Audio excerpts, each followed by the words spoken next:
ಸಮಯದಲ್ಲಿ ಮಾಡಿರ್ತಕ್ಕಂಥ ಸಿನಿಮಾ. ನಾನು ನಮ್ಮ ತಂದೆ ತಾಯಿ ಎಷ್ಟು ರೊಮ್ಯಾಂಟಿಕ್ ಆಗಿದ್ದರು, ಆಮೇಲೆ ನಮ್ಮ ತಂದೆ ಹಾಕೊಳ್ತಿರ್ತಕ್ಕಂಥ ಉಡುಗೊರೆಗಳು, ಅವರು ಇದ್ದಂಥ ಶೈಲಿ, ಶಿಸ್ತು, ಇದೆಲ್ಲ ಆಲ್ಮೋಸ್ಟ್ ಹೋಲಿಕಂದರೆ ಅವ್ರ ಥರನೇ ನಾನು ಜೀವಿಸಿದ್ದು. ಆಮೇಲೆ ಆಗಿನ ಕಾಲದಲ್ಲಿ ಸಿನಿಮಾಗಳು ಬರ್ತಾಯಿದ್ದ ಅನ್ನೋದು ವಿಷ್ಣು ಸರ್ದು, ಅನಂತನಾಗ್ ಸರ್ದು, ಅವರು ಕನ್ನಡ ಭಾಷೆನ ಮಾತಾಡ್ತಿರ್ತಕ್ಕಂಥ ಸ್ಪಷ್ಟತೆ ಎಷ್ಟು ಚಂದವಾಗಿರ್ತಿತ್ತು.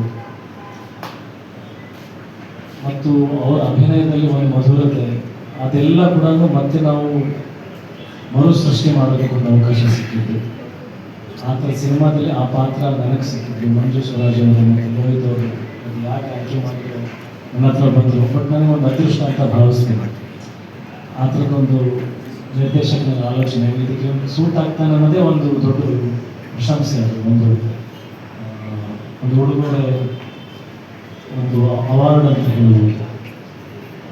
ನಾನು ವೇದಿಕೆ ಲಾಸ್ಟ್ ಟೈಮ್ ಕೂಡ ಹೇಳಿದ್ದೆ, ನಾನು ಚಿಕ್ಕ ಮಗು ಥರ, ಅದು ಹೇಳೋದಕ್ಕೆ ಯಾರು ಹೆಂಗೆ ತೊಗೊಳ್ತಿರೋ ಗೊತ್ತಿಲ್ಲ.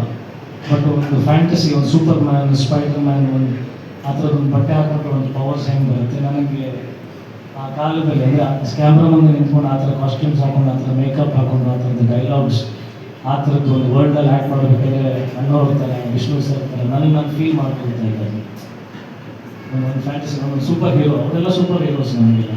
ಸೊ ಅವ್ರ ಥರ ನಾನು ಆಗಿದ್ದೀನಿ ನನ್ನ ಹತ್ರ ಒಂದು ಒಳಗಡೆ ಒಂದು ಭ್ರಮೆ, ಒಂದು ಫೀಲಿಂಗ್. ಸೊ ಆ ಒಂದು ಖುಷಿ ಚಿಕ್ಕ ಮಗುಗೆ ಒಂದು ಕೊಟ್ಟಿರ್ತಕ್ಕಂಥ ಒಂದು ಅವಕಾಶ ಅದು. ಬಹಳ ಎಂಜಾಯ್ ಮಾಡಿದ್ದೀನಿ. ಆ್ಯಂಡ್ ವ್ಯಾಲೆಂಟೈನ್ಸ್ ಡೇ, ಪ್ರೇಮಿಗಳ ದಿನಾಚರಣೆ ಪ್ರಯುಕ್ತ ಒಂದು ಪ್ರೀತಿಯ ವಾತಾವರಣ ಸೃಷ್ಟಿಯಾಗಿರುವಂಥ ಟೈಮಲ್ಲಿ ನಮ್ಮ ಸಿನಿಮಾ ರಿಲೀಸ್ ಆಗ್ತಾ ಇದೆ. ಈ ಸಿನಿಮಾನು ಒಂದು ಪ್ರೀತಿಯ ಸಂದೇಶ ಕೊಡುತ್ತೆ. ಕಪಲ್ಸಿಗೆ, ಹೊಸದಾಗಿ ಮದುವೆ ಆಗಬೇಕಂತೇಳಿ, ಮದುವೆ ಆದವರು, ಪ್ರೇಮಿಗಳಿಗೆ ಈ ಸಿನಿಮಾ ನೋಡಿದ್ರೆ ಬಹಳ ಒಂದು ಖುಷಿ ಕೊಡುತ್ತೆ. ಎಲ್ಲ ಒಂದು ಕಡೆ ಪ್ರೀತಿ ಬಗ್ಗೆ ಇನ್ನೊಂಚೂರು ಇನ್ಸ್ಪೈರ್ ಮಾಡುತ್ತೆ. ಅವತ್ತು ರವಿ ಸರ್ ಪ್ರೇಮಲೋಕಕ್ಕೆ ಒಂದು ಇನ್ಸ್ಪಿರೇಷನ್ ಕೊಟ್ಟಿದ್ರು. ಗೊತ್ತಿಲ್ಲ ಅಷ್ಟು, ಅಂದರೆ ನಮಗೆಲ್ಲರದ್ದು ಒಂದು ಪ್ರಯತ್ನ, ಒಂದು ಬಯಕೆ ಸಿನಿಮಾ ಮೇಕರ್ಸ್ ಆಗಬೇಕು, ಆ ಥರದ್ದು ಮ್ಯಾಜಿಕ್ ಸೃಷ್ಟಿ ಮಾಡಬೇಕು ಅಂತ. ಸೊ ಸರಳ ಸುಬ್ಬರಾವ್ ಇನಿಟ್ಸ್ ಓನ್ಲಿ ಅದರದ್ದೇ ಆದಂಥ ಒಂದು ತಾಕತ್ತು, ಅದರದ್ದೇ ಆದಂಥ ಒಂದು ಶಕ್ತಿಯಲ್ಲಿ ಒಂದು ಪ್ರೇಮವನ್ನು, ಒಂದು ಸಂದೇಶವನ್ನು ಕೊಡುತ್ತೆ. ನಾನು ಖುಷಿಯಾಗಿದ್ದೀನಿ, ನಾನು ಕಾತುರದಿಂದ ಕಾಯ್ತಿದ್ದೀನಿ. ಯಾಕಂದರೆ ಬಹಳಷ್ಟು ವರ್ಷಗಳ ಶ್ರಮ ಇವತ್ತು ತೆರೆ ಮೇಲೆ ಬರುವಂಥ ಸಂದರ್ಭ, ಕಾಲ ಕೂಡ ಬರ್ತಾ ಇದೆ. ಕಾಯ್ತಾ ಇದ್ದೀನಿ ತಾವೆಲ್ಲರೂ ಆಶೀರ್ವಾದ ಮಾಡಬೇಕು, ಪ್ರೇಕ್ಷಕರು ಬಂದು ಥಿಯೇಟ್ರಲ್ಲಿ ಸಿನಿಮಾ ನೋಡಬೇಕು, ಜನ ತುಂಬಿರ್ತಕ್ಕಂಥ ಚಿತ್ರಮಂದಿರಗಳನ್ನು ನಾನು ನೋಡಬೇಕು. ಆ ಥರದೊಂದು ಆಸೆಗಳಲ್ಲಿ ಒಂದು ಕನಸಲ್ಲಿದ್ದೀನಿ. 12ನೇ ತಾರೀಕು ಸರ್ವ ಸುಬ್ಬರಾವ್ ಸಿನಿಮಾ ಬರ್ತಾಯಿದೆ, ಎಲ್ಲರೂ ನೋಡಿ ಆನಂದಿಸಿ ನನ್ನ ಆಶೀರ್ವದಿಸಿ. And that is what is missing in today's era. So maybe you can't experience that in your personal life, so why don't we all go and watch it in theaters to experience that on screen. And I truly believe that love is all about souls getting connected to each other. That used to happen in that era, but now it's lacking.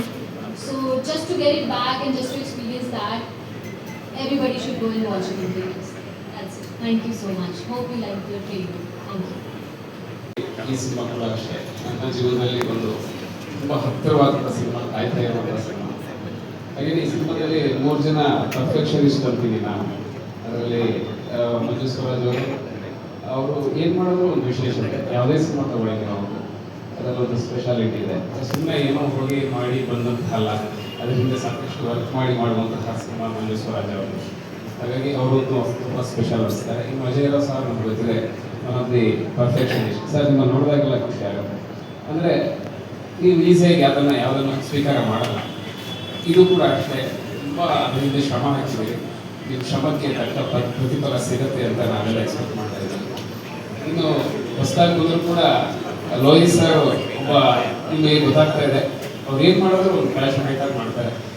ಆ ನಿಟ್ಟಿನಲ್ಲಿ ಇವತ್ತಿನ ಚಿತ್ರರಂಗಕ್ಕೆ ಇಂತಹ ಒಬ್ಬ ನಿರ್ಮಾಪಕರು ಬೇಕು ಅನಿಸುತ್ತೆ. ಖಂಡಿತ ನೀವು ಸಾಕಷ್ಟು ಜನಕ್ಕೆ ಮಾದರಿಯಾಗಿದ್ದೀರಾ sir. You are inspiring to all upcoming producers. So ಹೀಗೆ ಮುಂದುವರಿಕೆ ಅಂತ ಕೇಳ್ಕೊಳ್ತಾ ನನಗೆ ಅವಕಾಶ ಕೊಟ್ಟಿದ್ದಕ್ಕೆ ಧನ್ಯವಾದ. ಮಾಧ್ಯಮದವರಿಗೆಲ್ಲ ಧನ್ಯವಾದಗಳು. Thank you. ಇದರಿಂದ ಆ್ಯಕ್ಚುಲಿ ನಾನು ನೋಡಿದ್ರೆ ಪ್ರೊಡ್ಯೂಸರ್ದು ಸಿಕ್ಕಾಪಟ್ಟೆ ಶ್ರಮ ಇದೆ. ಈ ಸಿನಿಮಾ ಒಂದು ನನ್ನ ಕೆರಿಯರ್ನಲ್ಲಿ ಫಸ್ಟ್ ಟೈಮ್ ಒಂದು ಕಾದಂಬರಿನ ಆಧರಿಸ್ಕೊಂಡು ಮಾಡಿರುವಂಥ ಸಿನಿಮಾ ಇದೆ ಆ್ಯಕ್ಚುಲಿ. ಸೊ ಈ ಬಗ್ಗೆ ಹೇಳಿರಲಿಲ್ಲ ನಾವು. ಇದು ತ್ರಿವೇಣಿ ಅವ್ರದ್ದು ಒಂದು ಕಾದಂಬರಿ ಆಧಾರಿತ. ಸೊ ನಾವು ಫಸ್ಟು ಈ ಥರದ ಒಂದು ಸ್ಕ್ರಿಪ್ಟ್ ಮಾಡ್ಕೊಂಡು ಆದಮೇಲೆ ತ್ರಿವೇಣಿ ಅವ್ರದ್ದು ಕಾದಂಬರಿನ ಅಡಾಪ್ಟ್ ಮಾಡಿಕೊಂಡು ಮಾಡಿದ್ವಿ. ಆಮೇಲೆ ಎಲ್ಲರಿಗೂ ಗೊತ್ತಿರುತ್ತೆ ತ್ರಿವೇಣಿ ಅವ್ರದ್ದು ಕಾದಂಬರಿಗಳು ಇವತ್ತುವರೆಗೆ ಯಾವ ಸಿನಿಮಾ ಆಗಿದೆಯೋ ಕನ್ನಡದಲ್ಲಿ ಅದೆಲ್ಲ ತುಂಬ ಒಳ್ಳೆ ಸಕ್ಸಸ್ ಆಗಿರುವಂಥ ಸಿನಿಮಾ. ಪುಟ್ಟಣ್ಣ ಕಣ್ಗಾಲ್ ಅವರು 2 ಸಿನಿಮಾ ಮಾಡಿದ್ರು ಅವ್ರದ್ದು, ಬೆಳ್ಳಿ ಮೋಡ ಮತ್ತು ಸುತ್ತಾರಪಂಜರ. ಸೊ ಅದಾದಮೇಲೆ ರಾಜೇಂದ್ರ ಸಿಂಗ್ ಅವರು ಹೂವನ್ನು ಮಾಡಿದ್ರು. ಸೊ ಮತ್ತೆ ಈ ಥರ ತ್ರಿವೇಣಿ ಅವ್ರದ್ದು ಹೋಗಿ ಮಾಡ್ತಿರೋ ಸಿನಿಮಾ ಚೆನ್ನಾಗಿ ಬಂದಿದೆ. ಇಡೀ ಫ್ಯಾಮಿಲಿಯವರು ಕುತ್ಕೊಂಡು ನೋಡುವಂಥದ್ದು. ಆಮೇಲೆ ಇವತ್ತಿನ ದಿನಕ್ಕೆ ಏನು ಹೇಳ್ತಾರಲ್ಲ ಫ್ಯಾಮಿಲಿ ಸಿನಿಮಾ ಬೇಕು ಅಂತ ಖಂಡಿತವಾಗ್ಲೂ ಕಂಪ್ಲೀಟಾಗಿ ಫ್ಯಾಮಿಲಿ ಬಂದು ನೋಡಿ ಎಂಜಾಯ್ ಮಾಡೋದ್ರ ಜೊತೆಗೆ ಅವತ್ತೊಂದು 1970s ಹೇಗಿತ್ತು ಅನ್ನೋದನ್ನ ಒಂದ್ಸಲ ಕೆಲವರು ರೀಕಾಲ್ ಮಾಡ್ಕೋತಾರೆ. ಕೆಲವರು ಈಗಿತ್ತ ನಮ್ಮ ತಂದೆಯವ್ರ ಕಾಲ ಅಂತ ನಮ್ಮ ತಾತ ಅವ್ರ ಕಾಲ ಅಂತ ಅಂದ್ಕೊಂಡು. ಅದೇ ಸರ್ ಹೇಳಿದ್ರೆ ಆ್ಯಕ್ಚುಲಿ 1970s ನಾವು ಹುಟ್ಟು ಇರಲಿಲ್ಲ, ಬಟ್ ಅದನ್ನ ಸೋರ್ಸ್ ಮಾಡೋಕ್ಕೆ ಸಿಕ್ಕಾಪಟ್ಟೆ ಶ್ರಮ ಆಗ್ತೈತಿ. So thank you. ಎಲ್ಲರೂ ತುಂಬ ಚೆನ್ನಾಗಿ ಆ್ಯಕ್ಟ್ ಮಾಡಿದ್ದಾರೆ. ಅಜಯ್ ಸರ್, ಮಿಶ್ರಾ ಅವರು. ನಾವೇನು ಅಂದ್ಕೊಂಡ್ವಿ ಸ್ಕ್ರಿಪ್ಟ್ ಬರೀಬೇಕಾದ್ರೆ ಅಷ್ಟೂ ಸ್ಕ್ರೀನಲ್ಲಿ ಬಂದಿದೆ. ಇವಾಗ ನೋಡಿದ್ರೆ ಟ್ರೈಲರು ಈ ಜಸ್ಟ್ ಜಲಕ್ಕಷ್ಟೇ. ಸಿನಿಮಾ ಇನ್ನೂ ಚೆನ್ನಾಗಿರುತ್ತೆ. ಆಮೇಲೆ ಪ್ರೊಡ್ಯೂಸರ್ಗೆ ಆ್ಯಕ್ಚುಲಿ ಇದು ಹೇಳಬೇಕು, ಯಾಕಂತಂದರೆ ಇದ್ರದ್ದು ಕನ್ಸ್ ಕಟ್ಟುವಾಗಿಂದ ಜೊತೆಲಿತ್ತು ಇದಕ್ಕೆ ಕಂಪ್ಲೀಟ್ ಎಗ್ಲು ಕೊಟ್ಟು ಎತ್ಕೊಂಡು ಹೋಗಿದ್ದು ಪ್ರೊಡ್ಯೂಸರ್ ಸರ್.